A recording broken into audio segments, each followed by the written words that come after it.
Deixa eu te falar uma coisa sobre o Salmo 23 que talvez você não tenha percebido. Algo bem interessante. Você já parou para pensar que quando Davi escreveu esse salmo, ele podia estar pensando em alguma coisa específica? Muitos teólogos e estudiosos acabam entendendo esse salmo de acordo com algumas perspectivas que parecem não estar muito ligadas àquilo que Davi estava pensando. E eu não quero aqui ser melhor do que ninguém, mas eu quero trazer aqui uma visão que eu não ouvi nenhuma pessoa até hoje falando, mas eu acho que vale a pena a gente pensar. Ele já inicia dizendo: o Senhor é meu pastor, de nada sentirei falta alguma. Essa versão, dessa forma que eu falei, é aquela que se adequa mais à realidade do hebraico. Mas o fato de ele ter citado o Senhor é meu pastor, o que é que nos faz lembrar? Nos faz lembrar do próprio Davi antes de ser ungido rei por Samuel na sua própria casa. Então, o próprio Davi, ele está usando a figura do pastor, lembrando do que ele mesmo fazia, cuidando daquelas ovelhas, as ovelhas de seu pai, e se colocando na posição agora de ovelha, sabendo que Deus é aquele que o sustenta.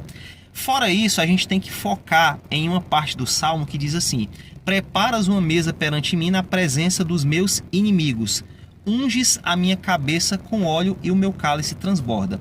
O que é que nos faz lembrar essas palavras de Davi? É interessante que esses dois verbos, preparar e ungir, se você for para o texto original, para o hebraico, essas palavras elas dão a condição de nós entendermos que ela está no tempo passado, não necessariamente está no presente como nós estamos lendo aqui. Ou seja, poderíamos traduzir da seguinte forma: preparastes uma mesa perante mim na presença dos meus inimigos, ungistes a minha cabeça com óleo. Ou seja, é como se Davi estivesse falando de um momento específico. Os irmãos deles poderiam ser considerados inimigos de Davi? Se nós olharmos os textos bíblicos, nós podemos entender que sim, semelhante ao que aconteceu, por exemplo, no caso de José. Os irmãos de José tinham inveja de José.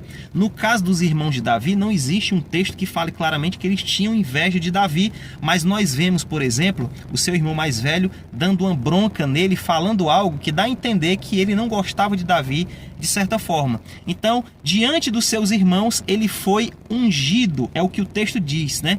Preparas uma mesa perante mim na presença dos meus inimigos. Ou seja, naquele momento da mesa que ele foi chamado, chegou e já tinham sido dispensados todos os irmãos, ele foi ungido com óleo na presença dos seus irmãos,